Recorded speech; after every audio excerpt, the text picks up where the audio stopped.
Bismillahirrahmanirrahim. Assalamualaikum warahmatullahi wabarakatuh. Di sesi kali ini kita akan membahas tentang apa itu metode penelitian dalam bidang bisnis dan manajemen. Bahasan kali ini akan mengulas tentang metode penelitian secara keseluruhan, gambaran secara umum, namun di sesi-sesi berikutnya nanti kita akan masuk ke bagian-bagian tersebut secara lebih terperinci. Oke, di sini kita akan membahas tentang apa itu pengertian metode penelitian, kemudian jenis apa saja yang ada, kemudian paradigma riset yang ada.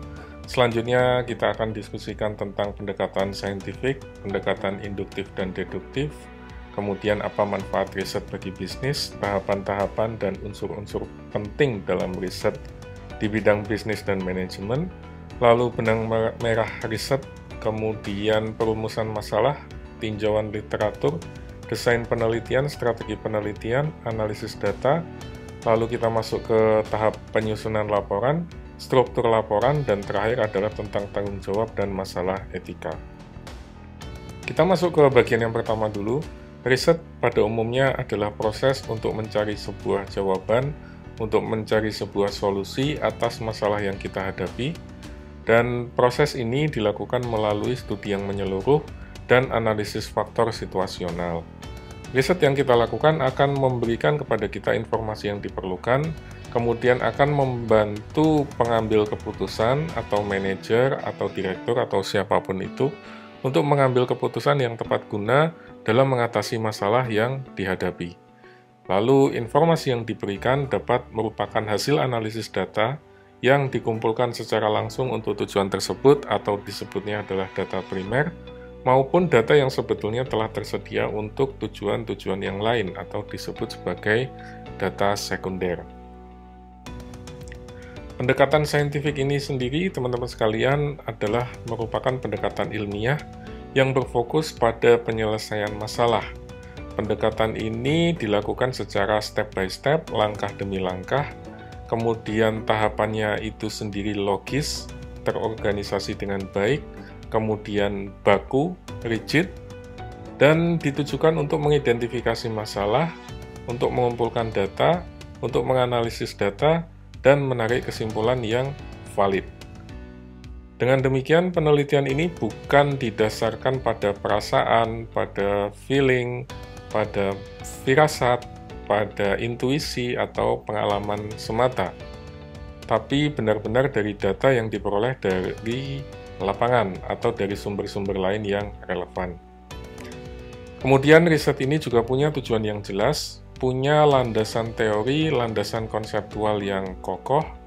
Kemudian penelitian ini juga membantu atau memungkinkan semua orang yang tertarik untuk meneliti lebih lanjut, mengetahui tentang masalah yang kita geluti. Kemudian harapannya nanti akan bisa menghasilkan temuan-temuan yang sebanding atau temuan-temuan yang mungkin bisa melengkapi atau bahkan mengoreksi apa yang sedang kita lakukan. Lalu karena pendekatannya adalah logis, terorganisasi, dan baku, maka temuannya pastilah akurat dan dapat dipercaya.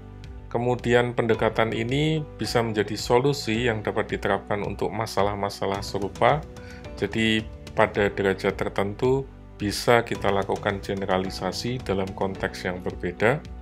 Kemudian pendekatan saintifik itu haruslah objektif, menyoroti faktor-faktor penting, faktor-faktor kritikal dalam organisasi yang membutuhkan perhatian khusus untuk membantu kita memecahkan suatu masalah.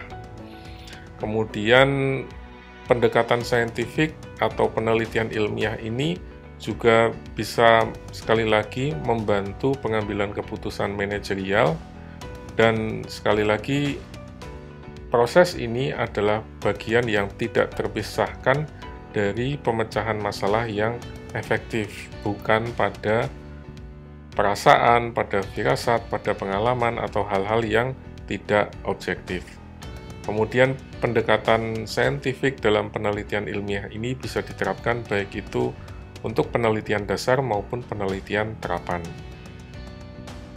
Oke, di sesi sebelumnya kita sudah bahas tentang induktif dan deduktif. Secara umum, induktif adalah metode yang melakukan generalisasi dari data tanpa kita punya prasangka terlebih dahulu. Salah satu contohnya adalah grounded theory. Di sini kita melakukan penggalian informasi dari data yang ada di lapangan melalui proses yang baku, yang ketat, dan dari analisis yang kita lakukan akan menghasilkan teori dari data yang kita peroleh tadi. Di sisi lain, kita juga mengenal proses deduktif. Proses ini menggunakan hipotesis, menggunakan data untuk menguji hipotesis yang tadi kita sudah buat atau teori yang sudah ada. Kemudian karena pengujian ini dilakukan biasanya menggunakan pendekatan matematika, menggunakan pendekatan statistik atau ekonometrika, maka terdapat kekakuan atau robustness di dalam pengujian tersebut. Oke, selanjutnya tadi sudah sempat disinggung sebentar tentang riset dasar dan riset terapan. Dalam konteks bisnis dan manajemen, kita kenal riset dasar atau basic, atau disebut juga pure atau fundamental research, yaitu penelitian yang dilakukan untuk menghasilkan ilmu pengetahuan, body of knowledge, dengan mencoba memahami bagaimana masalah tertentu yang terjadi dalam organisasi dapat diselesaikan dengan baik. Kemudian temuan penelitian, hasil penelitian dari riset dasar ini memberikan kontribusi terhadap pengembangan pengetahuan dalam berbagai bidang fungsi bisnis, misalnya di marketing, di finance, di operation, dan seterusnya. Di sisi lain, kita juga kenal riset terapan atau applied research, yaitu penelitian yang dilakukan untuk memecahkan masalah yang saat ini dihadapi oleh organisasi bisnis, oleh manajemen, dalam lingkup kerja, serta menuntut adanya solusi yang tepat waktu dan tepat guna. Lalu temuan dari penelitian ini kontribusinya lebih kepada penyelesaian masalah dalam konteks bisnis yang dihadapi. Untuk mahasiswa pasca sarjana yang misalnya adalah magister sains, maka penelitian yang dilakukan umumnya adalah penelitian dasar. Sebaliknya, untuk program magister terapan seperti MBA misalnya, maka penelitian yang dilakukan biasanya lebih cenderung pada riset terapan. Oke, dalam paradigma tesis terapan, kita berangkat dari sesuatu yang umum menuju sesuatu yang spesifik. Di sini kita harus mempertimbangkan aspek kontekstualisasi, konseptualisasi, dan resolve. Kontekstualisasi adalah bagaimana kita mengidentifikasi masalah ke dalam konteks yang nanti akan kita teliti lebih lanjut. Konseptualisasi adalah bagaimana kita menebak atau mengangkat atau menunjukkan atau mengelaborasi bahwa di situ ada gap atau ada celah dalam ilmu pengetahuan. Mungkin ada bidang-bidang tertentu yang belum diteliti atau belum dikaji lebih lanjut. Kemudian hasil dari penelitian ini adalah resolving atau mengatasi masalah yang tadi kita hadapi. Kemudian sekali lagi orientasi penelitian pada tesis terapan adalah pemecahan masalah atau problem solving. Kemudian isunya haruslah praktikal, kontekstualisasi konsep. Jadi dari konteks kita coba konseptualisasikan, dari sesuatu yang general, dari sesuatu yang umum kita coba tarik ke dalam sesuatu yang lebih spesifik. Selanjutnya tujuan utama yang diarahkan adalah untuk memecahkan masalah bisnis atau resolving atau addressing the problem. Dan di FEB UGM, khususnya di program studi MM, penelitian ini nanti akan terbagi dalam beberapa bidang amatan atau konsentrasi, yaitu pemasaran, keuangan, SDM, strategi, kewirausahaan, maupun manajemen operasi. Oke, kalau kita kaitkan dengan taksonomi Bloom, ada beberapa lapis, mulai dari yang paling bawah, remembering, kemudian naik lagi ke atas, understanding, naik lagi applying, analyzing, kemudian naik lagi evaluating, dan yang paling atas adalah creating. Untuk level S1 atau sarjana, biasanya penelitian yang dilakukan masih pada tahap remembering atau understanding, jadi mengingat dan memahami konsep-konsep dasar. Kemudian tesis S2 terapan umumnya masuk ke level 3 dan 4, yaitu applying dan analyzing. Jadi bagaimana mahasiswa bisa menerapkan konsep atau menganalisis masalah yang dihadapi dengan konsep yang sudah dipelajari di kelas. Kemudian untuk tesis S2 Science umumnya masuk ke level 4 dan 5, yaitu analyzing dan evaluating, menganalisis dan mengevaluasi teori atau konsep atau hal-hal yang berbau keilmuan di bidangnya yang biasanya merupakan isu-isu atau temuan-temuan yang terkini. Kemudian untuk level S3, disertasi, itu umumnya masuk ke level 5 dan 6, yaitu evaluating dan creating. Jadi fokusnya adalah untuk mengevaluasi konsep atau teori yang ada saat ini, untuk selanjutnya bisa menciptakan kebaruan, menciptakan teori baru, konsep baru yang belum ada sebelumnya. Jadi ini adalah positioning dari skripsi, tesis, maupun disertasi. Dengan demikian, mudah-mudahan teman-teman punya gambaran posisi penelitian yang dilakukan saat ini itu ada di titik yang mana. Oke, bagi bisnis, penelitian bisa membawa banyak manfaat, misalnya untuk menyelesaikan masalah, untuk mengambil keputusan, untuk membantu kita ketika menghadapi persaingan usaha, untuk memitigasi atau mengelola risiko, kemudian untuk membantu kita dalam hal investasi dan manajemen keuangan, atau bahkan ketika kita nanti ingin mempekerjakan konsultan atau peneliti dengan lebih efektif. Kalau kita sudah punya dasar-dasar penelitian atau pemahaman metodologi yang baik, maka ketika nanti kita akan merekrut konsultan, kita tahu dengan persis apa yang kita butuhkan, apa yang kita minta, dan seterusnya. Riset bagi bisnis, teman-teman sekalian, itu sebetulnya bukanlah hal yang baru. Jadi yang namanya data, yang namanya informasi adalah bagian penting dalam bisnis apapun, apalagi di zaman sekarang. Semakin banyak data dan informasi yang relevan yang dimiliki oleh perusahaan, biasanya akan bisa membantu perusahaan punya posisi keunggulan kompetitif yang lebih tinggi. Kemudian penelitian ini juga penting untuk membantu mereka tetap kompetitif. Pengambilan keputusan juga umumnya harus didasarkan pada data, pada bukti yang ada, bukan semata-mata karena intuisi, karena heuristik atau pengalaman saja.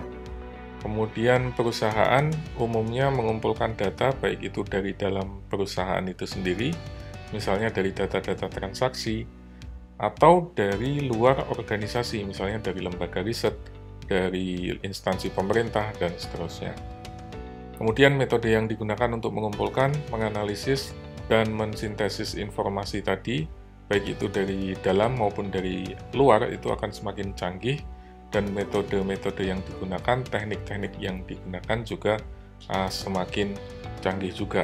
Misalnya menggunakan media sosial, menggunakan artificial intelligence, menggunakan big data, dan lain-lain. Oke, ini adalah contoh riset terapan. Misalnya Apple iPhone mendorong keberhasilan perusahaan dalam beberapa tahun terakhir karena kontribusi penjualannya sangat tinggi dari 5 miliar menjadi 32 miliar US dollar.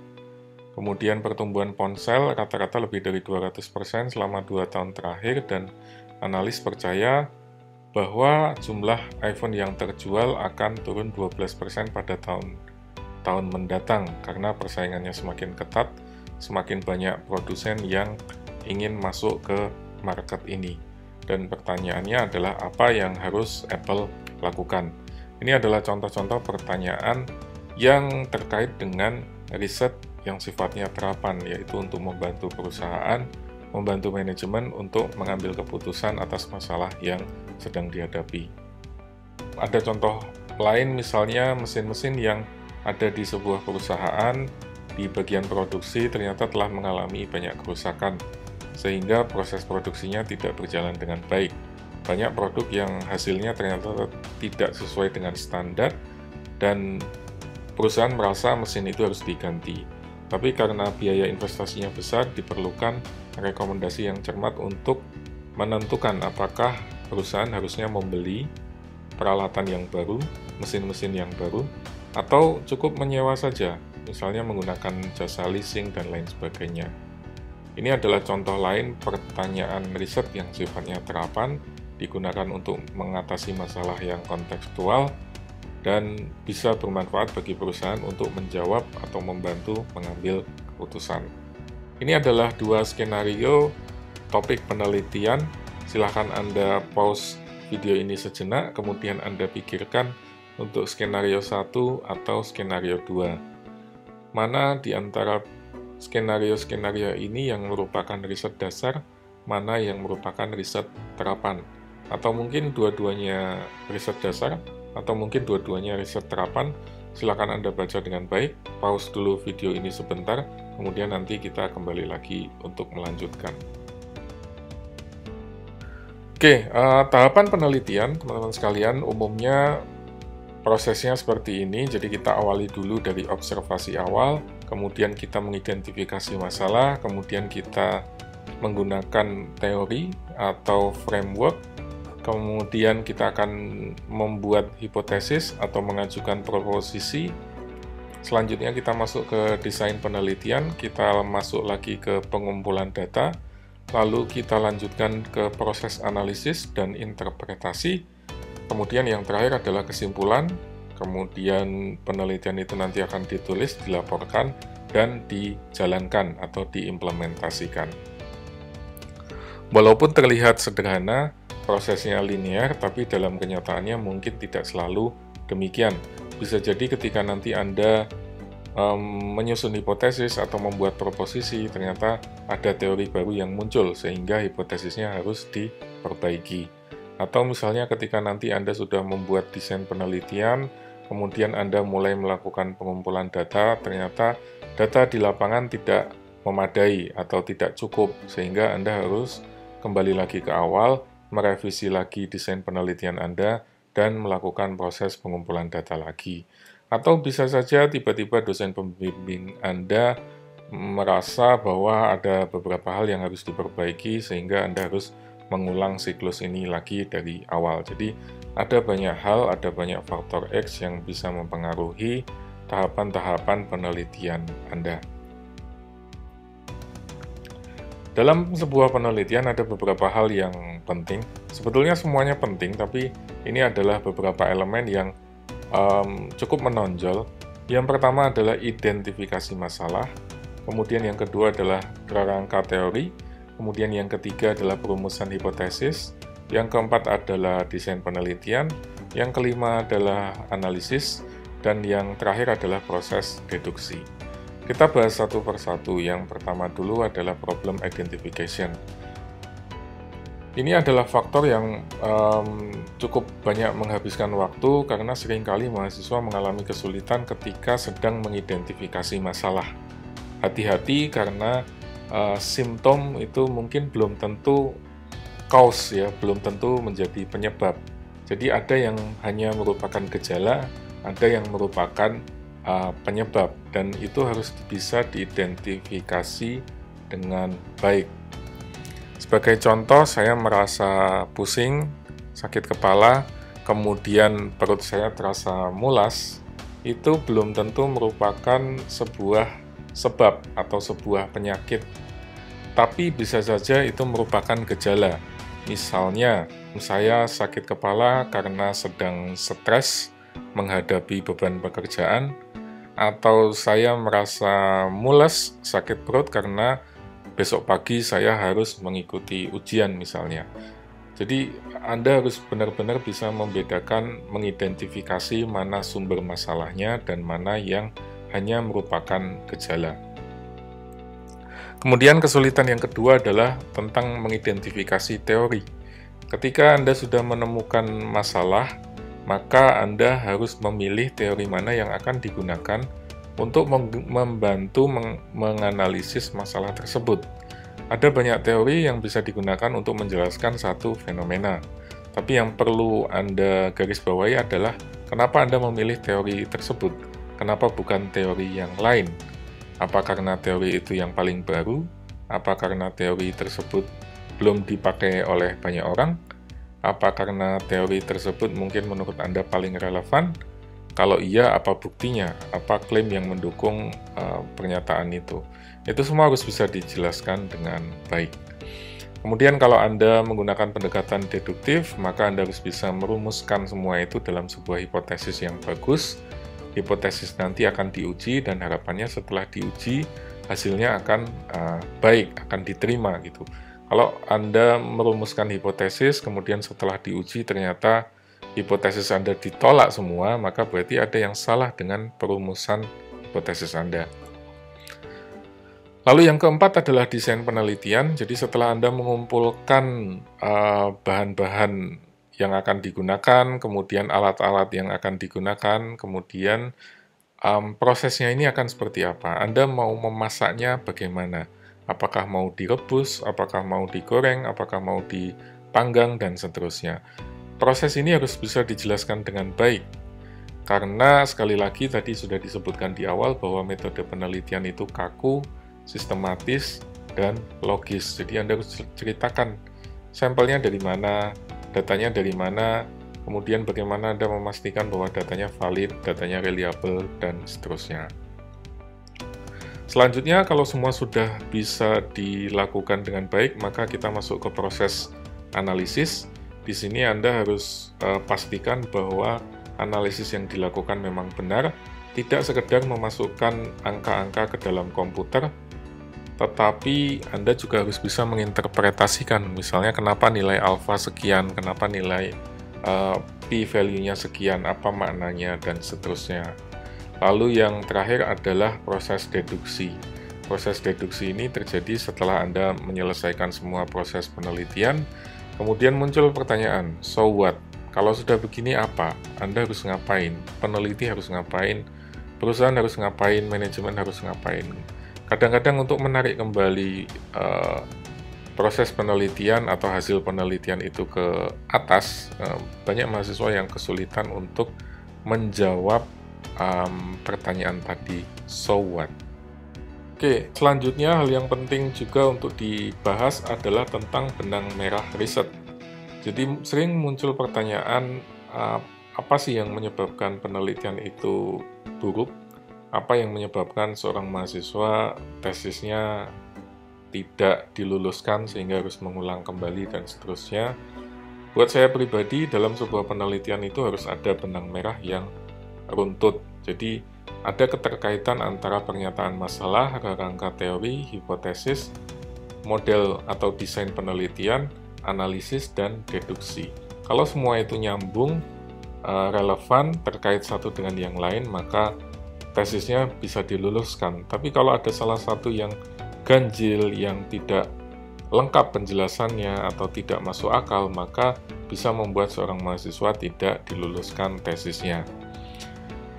Misalnya yang pertama, pernyataan masalah haruslah jelas, relevan, kontekstual, pertanyaannya juga harus bisa dijawab, bukan pertanyaan yang ambigu atau pertanyaan yang retoris.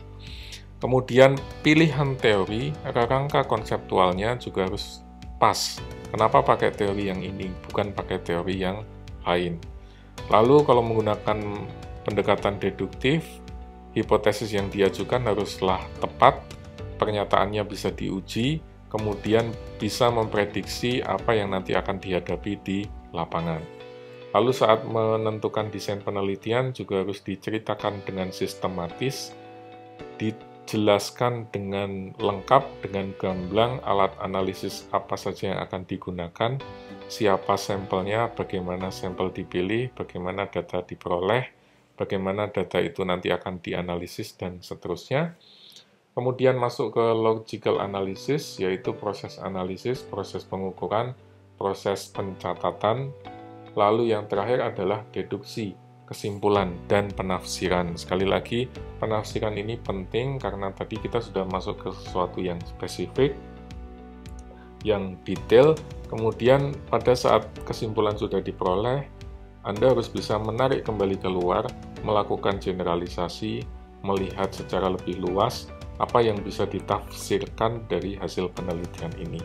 Tidak sekedar menjawab penelitian saja, tapi harus bisa menjelaskan, terus harus ngapain, apa relevansinya bagi penelitian, apa relevansinya bagi perusahaan, apa relevansinya bagi pembaca, dan seterusnya. Oke teman-teman sekalian, kita masuk ke benang merah satu persatu dengan lebih detail. Yang pertama dulu adalah tentang pernyataan masalah.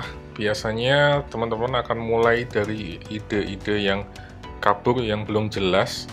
Tapi dari situ sebetulnya Anda bisa mulai lebih coba mengerucutkan, mencoba merumuskan tujuan yang lebih clear, kemudian mencoba merumuskan daftar tujuan yang akan dicapai.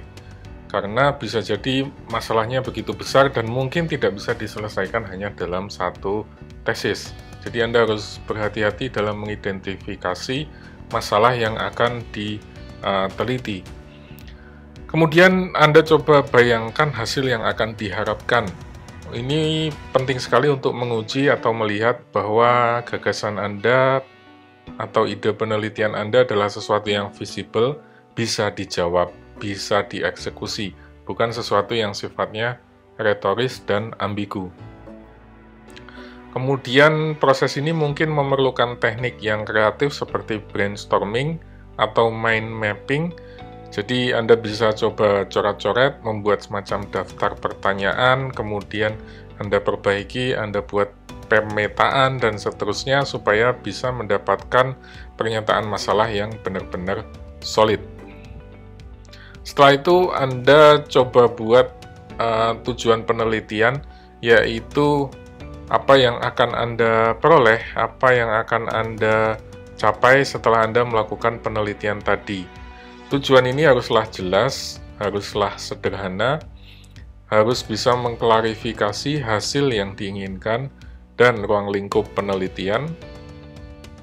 Kemudian tujuan penelitian haruslah sesuai, relevan, dan koheren.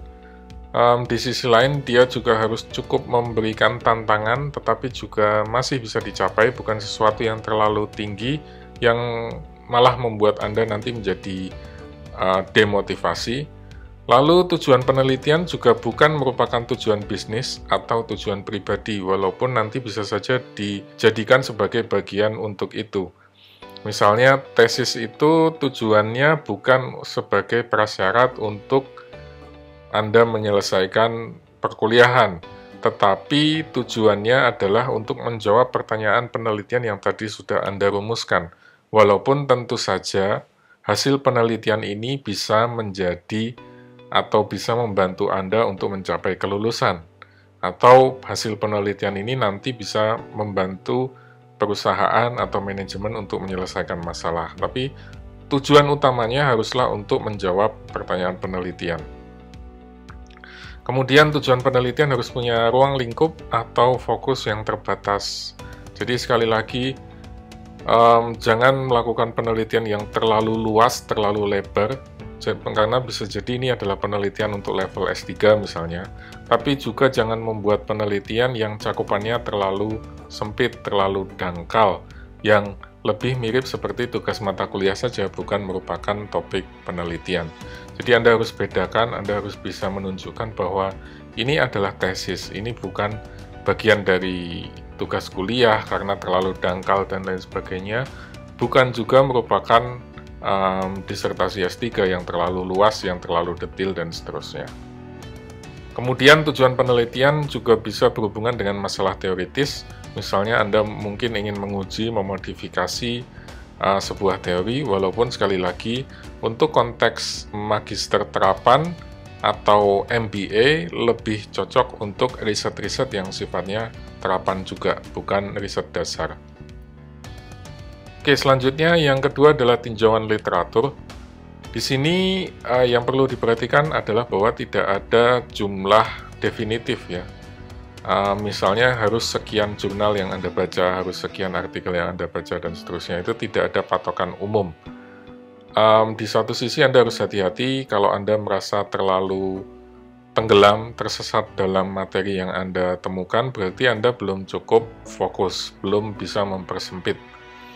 Tapi kalau Anda tidak menemukan sumbernya atau sumbernya terlalu sedikit misalnya, maka bisa jadi Anda masih belum bisa fix atau belum menemukan pertanyaan penelitian yang benar-benar tepat. Kemudian Anda juga harus sabar dan kreatif dalam menggunakan kata kunci ketika Anda ingin mencari artikel di internet, di Google Scholar, dan lain sebagainya. Anda harus menggunakan pilihan-pilihan kata yang bervariasi, karena bisa jadi Anda tidak bisa menemukan dengan keyword yang satu, tapi dengan keyword yang kedua Anda bisa menemukan lebih banyak artikel. Kemudian jangan menaruh semua yang Anda temukan, semua yang Anda baca dalam jurnal tadi ke dalam literatur review Anda. Jadi Anda harus memilih mana yang akan dimasukkan, mana yang mungkin tidak terlalu relevan. Lalu waktu yang dihabiskan untuk menilai atau membaca literatur tadi sebetulnya tidak pernah sia-sia, walaupun mungkin tidak akan Anda pakai dalam penelitian ini, tapi setidaknya sudah membantu Anda memberikan pemahaman yang komprehensif, dan bisa jadi membantu Anda di aspek-aspek yang lain, misalnya di dalam pekerjaan Anda maupun di kehidupan Anda yang lain. Lalu setelah Anda mendapatkan tinjauan literatur yang baik, yang komprehensif, nanti Anda harus menentukan sudut atau kacamata yang lebih spesifik. Kemudian pada saat Anda melakukan pencarian, Anda harus menunjukkan, Anda menganalisis keyword X, kemudian Anda memperoleh sekian puluh artikel atau sekian belas artikel misalnya, semua itu harus nanti dilaporkan. Kemudian kalau mungkin terlalu sempit, Anda barangkali perlu berpikir tentang bidang-bidang terkait atau pengalaman lain dari industri yang berbeda, karena bisa jadi dengan melihat bidang-bidang lain atau disiplin ilmu yang lain, Anda bisa memperoleh pencerahan. Yang bisa Anda lakukan, tentu saja Anda bisa mencari literatur itu dari buku, kemudian dari jurnal akademik, dari internet, dari skripsi, tesis disertasi, dari laporan pemerintah, atau dari database elektronik. Dari buku, Anda bisa mendapatkan gambaran yang umum tentang sebuah topik, kemudian buku teks tadi, mungkin tidak terlalu bermanfaat ketika Anda menulis tesis. Tapi kalau bukunya merupakan monograf, akademik, atau book chapters, bisa jadi sangat berguna karena topiknya sangat spesifik dan kajiannya cukup dalam. Kalau buku teks kan kajiannya lebih umum dan untuk pembaca awam biasanya. Kemudian jangan menggunakan buku populer atau istilahnya airport bookstall, buku-buku yang ada di airport, yang ada di bestseller misalnya, itu umumnya bukan merupakan buku yang bisa menjadi sumber atau rujukan yang serius untuk penelitian Anda. Saran saya Anda fokus saja pada jurnal akademik yang menjadi tulang punggung tinjauan literatur Anda, karena topiknya terkini, bahasannya lebih berbobot, lebih serius. Kemudian umumnya juga ditulis oleh orang-orang yang kompeten di bidangnya. Anda juga bisa menggunakan atau memanfaatkan trade journal, tapi bobot akademiknya lebih rendah daripada jurnal akademik. Di sisi lain, Anda juga bisa menggunakan internet, tapi Anda harus memastikan bahwa sumber yang Anda gunakan memang kredibel, bukan dari blogspot, bukan dari media sosial, bukan dari Wikipedia, dan lain-lain.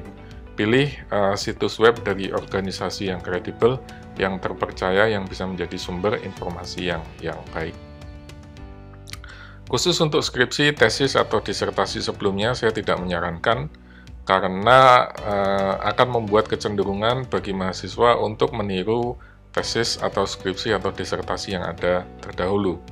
Lebih baik langsung fokus saja mencari ke jurnal akademik, untuk mendapatkan topik-topik yang baru yang mungkin belum pernah ditulis di skripsi, tesis, atau disertasi sebelumnya. Laporan pemerintah juga bisa sangat berguna, tapi bisa jadi laporan-laporan tertentu yang dirilis oleh organisasi tertentu mungkin ada kepentingan-kepentingan tertentu, sehingga informasinya tidak 100% netral. Lalu Anda juga bisa memanfaatkan database elektronik yang dilanggan oleh UGM, misalnya seperti Emerald, Wiley, Science Direct, dan seterusnya.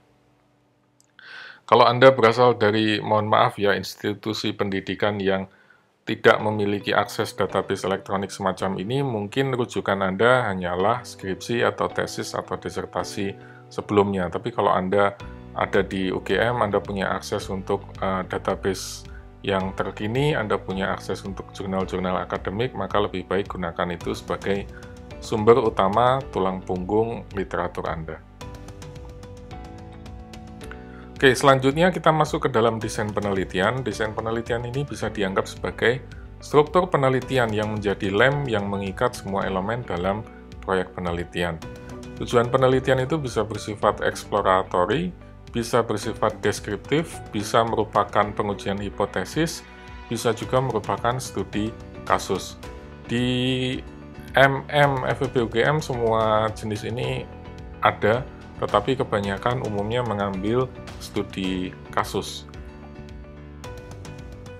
Selanjutnya, proses pengumpulan data. Tadi sudah pernah disinggung di awal bahwa data bisa diperoleh baik itu dengan metode primer atau sekunder. Metode pengumpulan data bisa dilakukan lewat wawancara, lewat kuesioner, lewat observasi, eksperimen, dan lain sebagainya.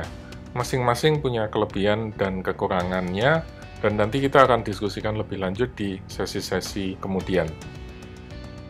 Pemahaman lain yang perlu dicatat adalah tentang sampel dan populasi.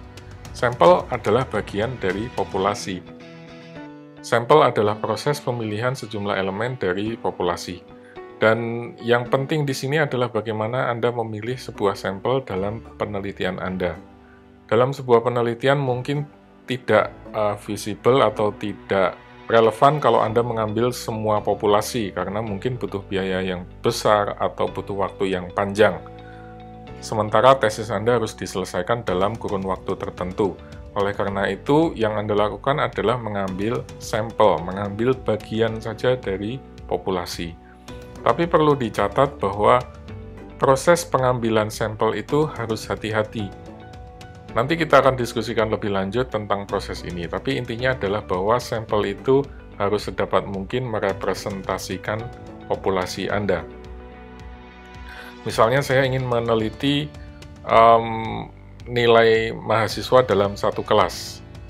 Mahasiswanya katakanlah ada 50 orang, kemudian sebagian laki-laki, sebagian perempuan. Tapi sampel yang saya ambil misalnya hanya laki-laki saja.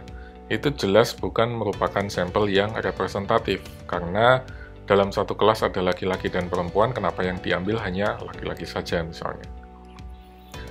Kemudian dengan adanya big data, sebetulnya kita bisa mengambil atau menganalisis populasi, tidak hanya sekedar sampel, tapi populasi keseluruhan.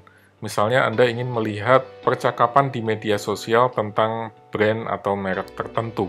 Anda bisa mengambil populasi dari seluruh akun media sosial atau seluruh akun Twitter dalam kurun waktu tertentu. Semua itu bisa Anda peroleh karena Twitter misalnya memungkinkan kita untuk mengambil data, mengcapture data, dan kemudian nanti bisa kita analisis dengan menggunakan software-software tertentu. Hal ini bisa saja dilakukan, tapi sepanjang yang saya tahu masih sangat sedikit sekali yang menggunakan pendekatan semacam ini. Selanjutnya, teman-teman sekalian, adalah tentang strategi penelitian. Di sini kita bisa melakukan eksperimen, misalnya kita bisa melakukan sensus dan survei, kita bisa melakukan studi kasus, kita juga bisa melakukan action research. Eksperimen laboratorium itu dalam konteks ilmu sosial, dalam konteks bisnis dan manajemen tidak berarti Anda masuk ke lab beneran, tapi laboratoriumnya adalah laboratorium sosial, jadi di lapangan. Anda mengamati atau melihat respon atas tindakan yang dilakukan. Ini bisa digunakan untuk menguji hipotesis atau mencari hubungan sebab akibat terkait dengan fenomena yang kaitannya dengan manusia, dengan organisasi, dan seterusnya. Anda bisa melakukan sensus dan survei misalnya. Sensus itu fokusnya pada keseluruhan populasi, survei biasanya menggunakan sampel yang diambil secara random dari populasi yang ada. Kemudian studi kasus juga bisa dilakukan, baik itu dengan pendekatan kualitatif maupun pendekatan kuantitatif. Studi kasus ini banyak sekali dilakukan oleh mahasiswa MM, FPGM. Penelitian yang dilakukan ini bisa secara longitudinal dalam periode tertentu, kemudian sifatnya mendalam terhadap suatu keadaan, suatu fenomena, kemudian pengamatannya dilakukan secara sistematis. Pengambilan datanya dilakukan juga secara sistematis, tidak asal melakukan interview terus kemudian ditulis dan lain sebagainya. Tapi ada seperangkat metode yang harus dijalankan. Lalu ada juga pendekatan action research. Di sini kita melakukan penelitian yang sifatnya kolektif atau kolaboratif. Jadi peserta atau objek penelitian ikut serta dengan peneliti, membantu memberikan intervensi dan lain sebagainya. Kemudian dari situ nanti akan diperoleh pemahaman praktik dan artikulasi atas suatu pemikiran, dan bisa dimanfaatkan untuk meningkatkan praktek yang lebih baik. Misalnya Anda ingin meneliti tentang kewirausahaan, Anda bisa melakukan action research, Anda mendampingi seorang pengusaha atau UMKM misalnya, kemudian selama kurun waktu tertentu Anda bantu pengusaha tersebut atau UMKM tersebut dengan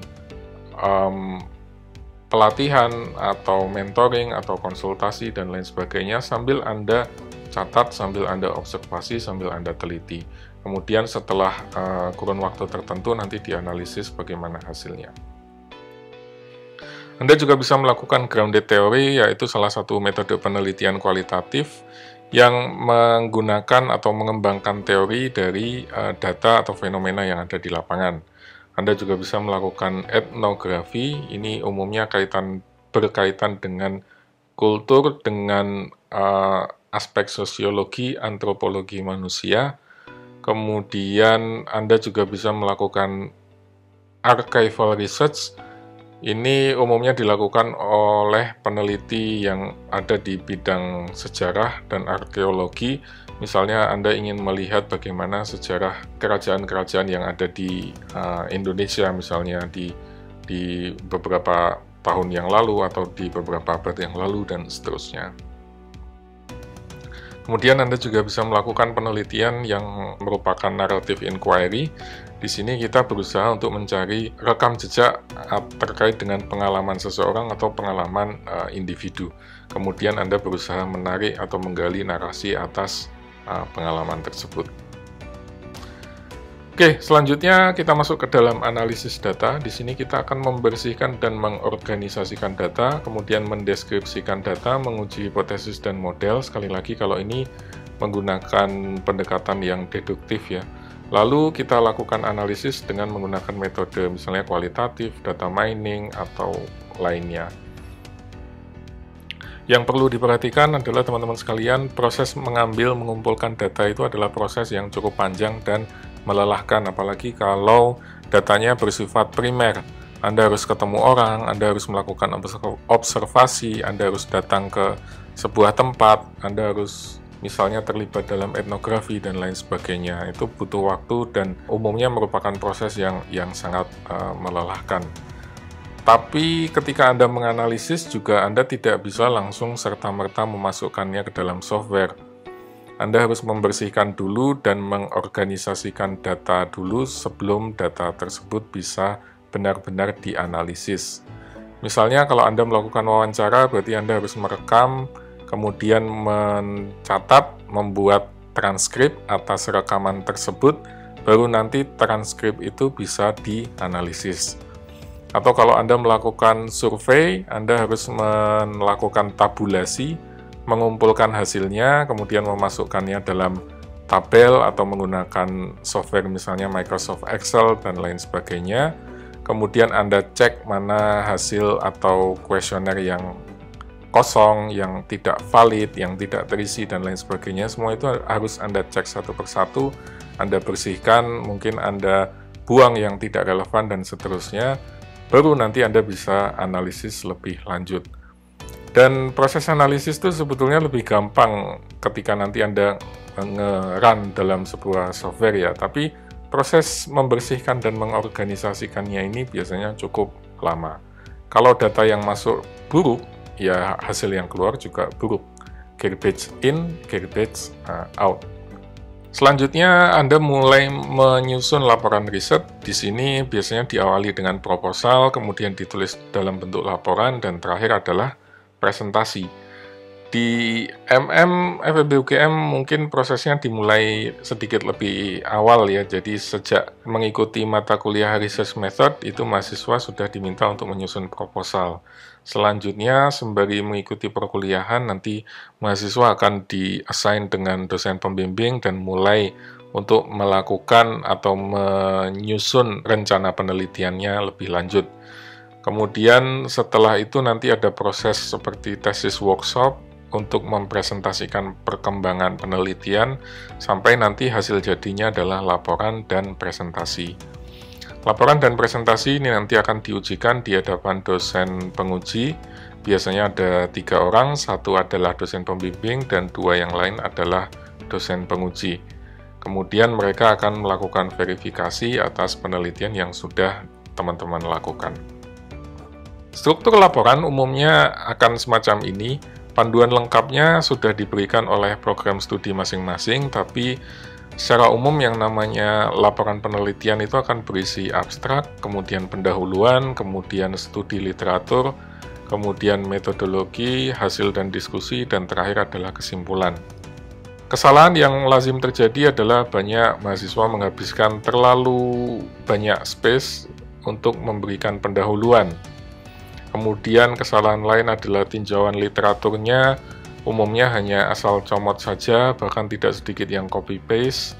Kadang-kadang teori atau konsep yang tidak relevan dimasukkan ke situ, padahal harusnya yang masuk dalam tinjauan literatur adalah yang benar-benar relevan dan mendukung penelitian. Kemudian bagian hasil dan diskusi umumnya mahasiswa menyajikannya dengan sangat hemat, padahal bagian ini adalah bagian yang paling relevan, bagian yang paling inti. Ini adalah kesempatan bagi mahasiswa untuk dalam tanda kutip memamerkan karyanya. Jadi di sini Anda harus bisa menonjolkan apa yang sudah Anda peroleh. Apa kaitannya dengan teori yang ada? Apakah ini mendukung? Apakah ini membantah teori yang sudah ada? Kemudian bagaimana dengan penelitian-penelitian serupa yang sudah dilakukan sebelumnya? Apakah ini sesuai atau tidak sesuai? Kalau misalnya ada perbedaan, apa saja perbedaannya dan lain sebagainya, semua itu harus dijelaskan di sini. Jadi saya sendiri berpendapat bahwa sekitar 30-40% konten dari laporan penelitian harusnya fokus pada hasil dan diskusi. Lalu yang terakhir adalah kesimpulan. Kesimpulan ini haruslah menyatakan hasil penelitian, kemudian implikasi, kemudian kaitannya dengan literatur, kemudian jangan lupa juga menyampaikan keterbatasan dan saran untuk penelitian selanjutnya. Walau prosesnya linear semacam ini, tapi bagian abstrak, walaupun dia berada di bagian paling depan, haruslah ditulis paling akhir. Abstrak itu merupakan ringkasan singkat dari penelitian, dia harus bisa berdiri sendiri. Jadi Anda harus tulis dulu pendahuluan sampai kesimpulan sampai selesai. Setelah Anda selesaikan itu semua, baru Anda buat abstraknya. Selanjutnya yang perlu diperhatikan adalah terkait dengan tanggung jawab etika. Jadi penelitian itu haruslah aman, kemudian masuk akal, jadi Anda tidak melakukan misalnya percobaan yang membahayakan nyawa misalnya, atau melakukan sesuatu yang mengandung unsur manipulasi atau pembohongan dan lain-lain. Kemudian pastikan bahwa peserta memahami apa yang mereka lakukan. Kemudian Anda harus juga bisa menunjukkan ethical consent terkait dengan data yang Anda peroleh itu nanti akan dipakai untuk apa. Kemudian kalau Anda melibatkan organisasi, maka Anda harus meminta izin tentang penelitian yang Anda akan lakukan di organisasi tersebut, apa kemungkinan implikasinya, dan lain sebagainya. Ada kalanya perusahaan atau organisasi mungkin tidak berkenan untuk menampilkan dirinya dengan spesifik, maka nanti biasanya di dokumen tesis itu nama atau identitasnya akan disamarkan. Kemudian gunakan norma yang berlaku umum saat melakukan penelitian, menghormati responden, kemudian tidak memaksa atau menggiring pada opini tertentu, dan lain sebagainya. Kemudian tentu saja kita harus mengklaim kredit yang dilakukan oleh orang lain.